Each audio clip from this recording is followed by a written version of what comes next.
Welcome to another episode of Food, Nutrition, and Wellness with Dr. Dan Remley.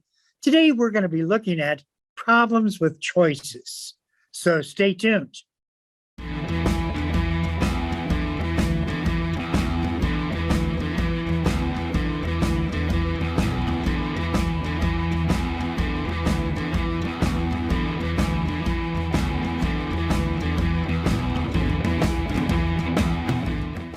Welcome to another episode of Food, Nutrition, and Wellness with Dr. Dan Remley. Dr. Dan Remley is an associate professor and a field specialist with the Food, Nutrition, and Wellness program with the Ohio State University Extension program. You know, Dan, it seems that every day we have countless choices that we have to make. And these are very simple choices like, do I take the bus? Or do I drive the car? Do I eat a bowl of cereal or do I get some fast food? You know, we just seem to have a lot of choices we have to make. Yeah. Do you think that's a good thing or a bad thing? Well, I'm not sure. I think many choices become sort of we're so used to those choices, it really doesn't phase us much. Right. It's really ingrained in our culture, right? We live in America. We're used to we have a lot of personal freedoms. We have a lot of choices. I mean, you go into the grocery store and you have a choice of 100 different salad dressings. And what do you choose? Yeah. And I think that most of us assume that the more choice that we have, that that improves our quality of life. We're better off as people, as society. But I'm going to argue that in many cases, we may be better off. But we don't necessarily feel better, and that there's this paradox of choice that we have all these choices, but it's a good thing, right? It does improve our standard of living, but also it creates a lot of problems too. And so, at the end of our discussion, I'm hoping that you might think a little differently, maybe about our lot, about, hopefully you'll think a little differently about this issue of choice and maybe think about some things in your own personal life that you can do just to be happier in general. Sometimes when I get home, one of the first things my wife says is, let's go out and eat. And where do you want to go? And I'm going, boy, I've made hundreds of decisions. I don't want to make that decision. And it's a very simple decision. So right. I can appreciate what you're saying. Right. And then you make the decision and you're kind of, you have high expectations that you made the right decision, and you go there and you're like, well, maybe I should have gone to the Indian restaurant instead of that's the Mexican true. Restaurant. And maybe living in a small town, it's you don't have as many choices as opposed to Columbus, where you have an abundance of restaurants to choose from. But and that gets at the idea is, are people in Columbus happier than people in Piketon or Jackson or any other small town? On this topic, as a nutrition, like a field specialist, I've worked a lot with food pantries and have helped them transition to a client choice model. And so in a traditional food pantry model, a client would walk in and be handed a box or a bag of food that, and there isn't any choice for them.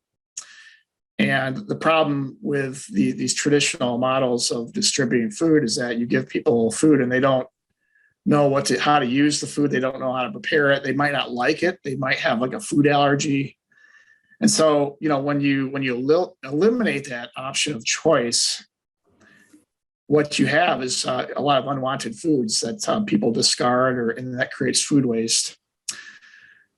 And plus, people, especially that maybe had a job, a good paying job, and lost their job, so their expectations are higher, right? They're used to going to the grocery store. So when you offer them a box or bag, that can become a very undignified experience for people, especially if they're used to choice. So, many low-income Americans, when you don't have money, you also don't have a lot of choice, right? So those of us that live in affluent countries, first world areas, we're used to choice and we get a lot of choice. If you're living in a developing country, you don't have a lot of choice. You have issues with food and water and material resources. They just aren't very abundant. So really, for those of us in first world countries, this is a privilege. And even if we're in America, if you're in the middle class or upper class, you have a lot more choice than if you're in the lower class and you have very limited income. So choice really is a privilege. So if you have the privilege of choice, that could be a good thing, but it can also be a challenging thing too. And many people suffer from mental illness, depression, anxiety. And a lot of this is related to choice, having too many choices. So you talked about the example of choosing a restaurant, but we make choices every day about what clothes we wear, what TV stations, what TV shows we watch. We make big choices too, right? So we buy a car, we buy a house, we choose a spouse. We have investment options. We have different hobbies that we can pursue. You go to the doctor will, you have a medical problem and he may give you like 2 or 3 choices, right? And that can be really stressful. So, what I'm going to argue is that having too many of these choices can lead to a lot of mental illness problems. They can lead to isolation, paralysis in decision-making, anxiety, or even depression, ultimately depression. So at the societal level, too much choice might also lead to waste and tribalism and certainly public health problems that we'll talk about as well. Do you find that growing up, we as parents with our children tend to make most of the choices for them until they get into school? And do you find that the way we teach children on making choices plays a part of how they handle it later on in their years? Yeah, certainly we can be role models and give them values that will help them make choices as well. I think when it comes to food, when it comes to consumerism, and that's a very important role for parents as well. But sometimes parents don't do a great job, and we're not always good role models too. So my teens, for example, are making a lot of decisions about food that I don't necessarily agree with, but they have certain values. My oldest has become a vegetarian. And, I have concerns for her, just making sure that she gets enough protein and vitamins and that type of thing. But she's making these choices because of values that she's developed, and she's concerned about animal welfare and killing chickens and the ways that chickens are raised in these factories. So we can instill those values, and we can try to teach kids about values and how to make decisions regarding using those value sets. Do you think that individuals that learn choices very early in life don't have as much problem in making choices as they get older? That's a good question. I think I'm not a child development expert at all, so I'm having a hard time maybe answering this. So sometimes kids they have to make choices because their parents are absent, or so they're having to do their own shopping. I suppose that can be a good experience for kids, but it's still, if the parents aren't helping them make choices based on sets of values like nutrition, for example, so that they can make healthy choices when they're at the store, then as they get older, that's going to become problematic. So even if they're making choices early on in life, if they're forced to make those types of choices, whether it be shopping or buying their own clothes or that type of thing, still having that adult there to help guide that decision making is important. So sometimes too, I think choice can be stressful. So maybe you can relate to this. You walk into a grocery store and you see all these varieties of salad dressing or cheeses or whatever. I mean, it's almost like you're kind of like a deer caught in headlights. I don't know if you like Jerry Seinfeld, but he talks a lot about just all the different cereal. I think it was him, where some comedian was talking about just all the different cereal options and how it can almost be, you walk into the grocery store and just can become overwhelmed. And a lot of people from other countries come over here and they're not used to so many choices, and they can be a really stressful, grocery shopping can be a really stressful event for first generation immigrants that aren't used to so many choices. So having so many choices, it can almost paralyze us and can be very stressful. And actually, when it comes to big decisions, having choices about investment plans, for example, can be almost very stressful.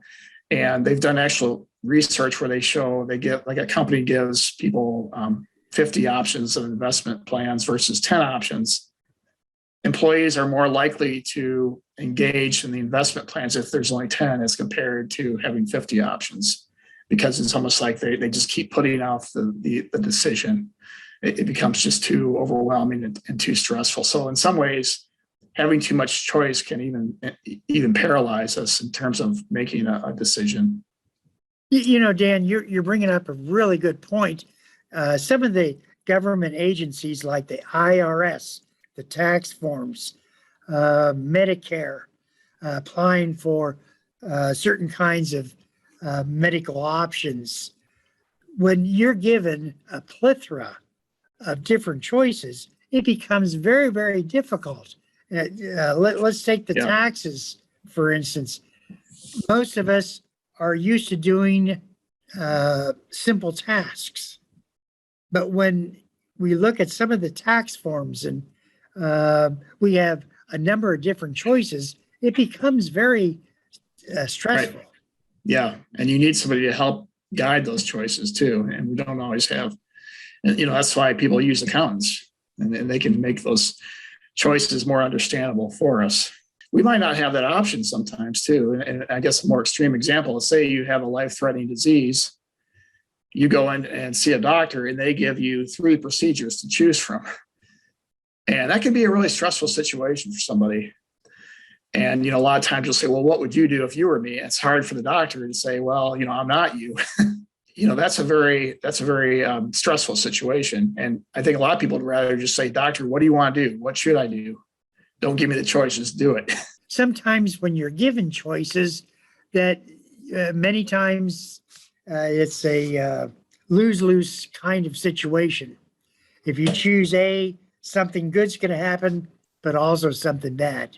If you choose B, something bad's going to happen, but there's going to be some good things. So it's very difficult to make those choices for yourself, and even more difficult to make it for other people. Well, what you get at is here, choice really does inflate our expectations, right? So, and on the flip side, it deflates our satisfaction with the choices that we do make. So getting back to the restaurant example, you talked about your wife and, where do you want to eat out? You make the choice between maybe Indian or Mexican. You go to the Mexican. It was good, but then you're thinking, well, would Indian be a better choice than what I had? And so you're always thinking, maybe maybe that my experience, what it might not have been as good as what it could have been if I would have gone to the Indian. I mean, this is kind of like a small example, and you can get into larger examples where larger choices, we choose one car versus the other, or one house versus the other. Out of maybe you're looking at 4 or 5 houses, and you make the choice, and you're like, oh, maybe I should have chose house A. Life teaches us to have regrets. Yes. And I think the biggest problem with regrets is that we feel guilty for not choosing the other one. For myself, I found that if I make a choice, after careful consideration, etc., it's a done deal. Don't go back and try to rehash that. Yep, that's a good coping technique for sure. But the point is that choices we make every day sometimes do result in stress and anxiety and actually dissatisfaction. Yep. And over time, this anxiety and dissatisfaction in some people can lead to more serious mental and then physical health problems. And I think too, at the societal level, offering too much personal freedom, too much choice, also contributes to problems. And we've got material goods such as food and electronics and clothing that are basically wasted because, people have the option of newer or better choices all the time, right? That's what the companies want.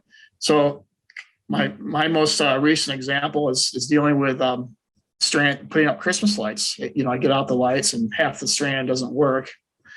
Well, I have this little gun that I can use to check each light to replace the light, to complete the circuit so the lights work. It could take hours, or I can go out and buy new lights for $2 or $3.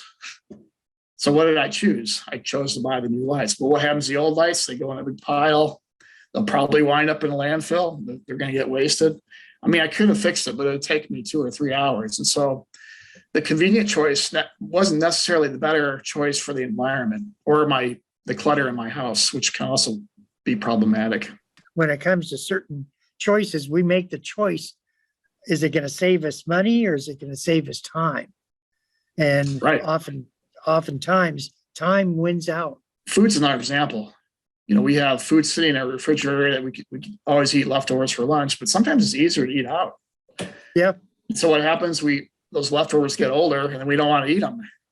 So, but sometimes eating out is the more convenient choice than preparing the leftovers. Another issue with choice is that it leads to tribalism and isolation and less cohesion. What do you mean by tribalism? Yeah. So everybody has a choice of what news shows they watch, for example. So you've got factions that watch Fox News, which is more conservative, and you got your faction that watches MSNBC, which is more liberal. So that leads a lot to tribalism, right? And that's politically, a lot of tribalism there. But also just think about sports teams and how many sports teams we can watch on TV and follow and that type of thing.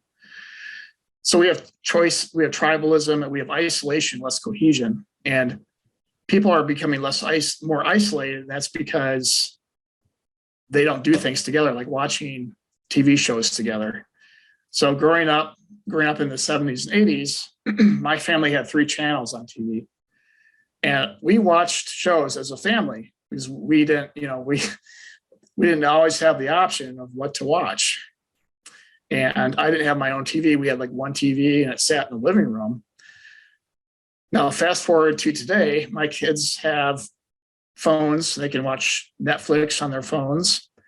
They have their TVs. They have their Fire Sticks, so they can watch their own TV shows. We, as a family, we don't watch TV together. In fact, my wife and I have different interests and tastes when it comes to TV, so we hardly ever watch TV together. So we're very much isolated that way. When the World Series came on, there wasn't anything else to watch, so everybody watched the World Series. But now, I can watch soccer and I can watch football, or I can choose to watch the World Series. So, I think we're less cohesive as a nation that way because we have all these different choices, and we don't really do things together as much. And that's another issue with digital media as well, with smartphones and social media. People kind of, you may know the person that's living in California, but you don't know your neighbor. Yeah, that is very, very true. And, we not only get entertained on our different digital pieces of equipment, we also make judgments based on what we see in some of the social media. Yeah, and this gets into public health issues too. I mean, I can choose to get vaccinated or I can choose not to get vaccinated.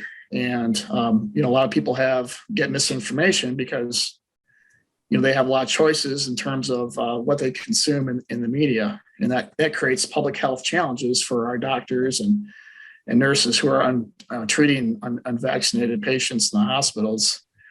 And even when it comes to like nutrition too, I mean, I can walk into a gas station and I've got choices of, I can buy the bananas. They have bananas at this particular gas station, but I can also get Reese's peanut butter cups, and I can get, beef jerkies, and I can get chips, and I choose from 50 different varieties of chips at my convenience store. So, and those are the tastier options. And if I just had a choice between fruits and apples and oranges, I'd have a choice between 3 healthy choices as opposed to maybe the more tastier.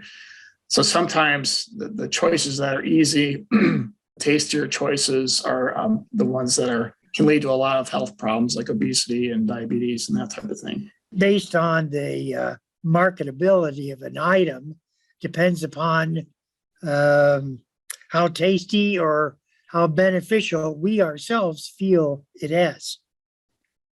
Yeah, and just the sheer amount of unhealthy choices compared to healthy choices, like in a convenience store, it's not even fair for the healthy. I mean, you can make healthy choices in a convenience store, but it's very difficult. I mean, in terms of the amount of chips that you can choose from, the amount of candy bars you can choose from, versus just the one variety of bananas that's often overripe. And should we, as a society, sort of demand less and less choices, or is it our human nature to always want something different? Well, I think there's things we can do as individuals, but I would also argue that there are some larger societal things that we're going to have to address, particularly when it, we're seeing this right now with debates about public health and vaccines and some really hard choices we're going to have to make in terms of dealing with our climate change and environment and that type of thing. And really pollution and waste too. And, but as individuals, we can really be, I think one thing, there's a couple dimensions of wellness that I wanted to address. And one dimension of wellness is spiritual. And spiritual wellness can help people become more satisfied and grounded with who they are and choices that they make. It kind of gets into values. Some traditions, for example, teach that desires and cravings, I'm thinking about the Buddhists and some of the Eastern traditions, they teach that desire and craving leads to suffering. Individuals should seek to reduce those states of mind. And then there's another dimension of wellness that can help. It's called environmental wellness, and that gets into helping people reduce just consumption, or motivates people to consume less and then recycle and reuse products, not just throw things away, but be very, very mindful about what they consume and how they use different things like plastic. So those two dimensions of wellness are things that we as individuals can change to help us become just generally happier. And I'm sure you've heard studies that we in America aren't any happier necessarily than people in countries that aren't as affluent too. So that's something to think about as well. There's a lot more stress in our country and a lot more unhappiness than in other parts of the world that may not be as affluent as us too. So I think there's a lot we can do as individuals. I do think that we're going to have to make some hard choices in terms of society, in terms of we may have to tax certain things that or make certain better choices more desirable. And we're seeing this with the vaccines, trying to incentivize vaccines or even mandate vaccines. So we're seeing some of this now, but I think there's going to be some other things that we're going to have to think about in terms of energy and how we consume energy and how we travel with the climate issues going on, and pollution too. I mean, we're seeing so much plastic pollution, and it's much easier for me to go out and buy the single-use plastic bags as compared to getting beeswax or Tupperware. I mean, there's a little bit more planning. But those choices that we have, even though they're convenient, they do have consequences on our world. My generation, the baby boomers, grew up in the 50s and 60s, in which we learned not to trust authorities. And oftentimes that sort of carries over our opinion of trusting authorities when the medical people come out and say, you need to do this, or you need to do that. It's very difficult for us to blindly trust. I've seen so often that trust can be misplaced. Yeah, well, I guess I would argue that having too much personal freedom and personal choice, and I guess is creating a lot of problems for us in the world. And I'm not sure that we want to have an authoritarian regime telling us exactly what we want to do, what we should be doing, like in some parts of the world. But at the same time, I think we need to think about how we can cooperate so that we don't have these public health problems and we're not polluting our world so much, so our kids are not going to have high qualities of life. And I don't know what the answers are, really. I'm not a politician, but how do you get people to cooperate at a level where we can address some of these issues? What you're doing is you're sort of saying, here's some information for you to think about. And I think that's very appropriate for individuals that won't just blindly trust the political leaders, that we have a responsibility to find out what the facts are. Yeah, that's part of the issue too, is that people have so much choice in terms of what they consume, in terms of where they get their information. And a lot of the information isn't research based at all. It's basically just junk science or Opinions, recommendations that people have. Yeah, their opinions. Basically, they don't have any science behind them, and so people make decisions that aren't guided by science. I think that's something that we have to address. Back when we were growing up, as I said, we were only 3 channels, right? So, and you read the newspaper. You weren't bombarded with your neighbor's opinion, or you had just a few voices out there, and most of these voices were maybe you didn't trust them, but I would say probably there wasn't as much static in terms of what people were saying and telling people. these are good points. Hey, we're talking with Dr. Dan Remley. Dr. Dan Remley is a associate professor and field specialist with the Food, Nutrition, and Wellness at the Ohio State University Extension Program. Feel free to give Dan a call if you have any thoughts or concerns. Dan's always open to talk with anyone, whether they agree with him or not. I'm Patrick Dangle. Thank you for listening.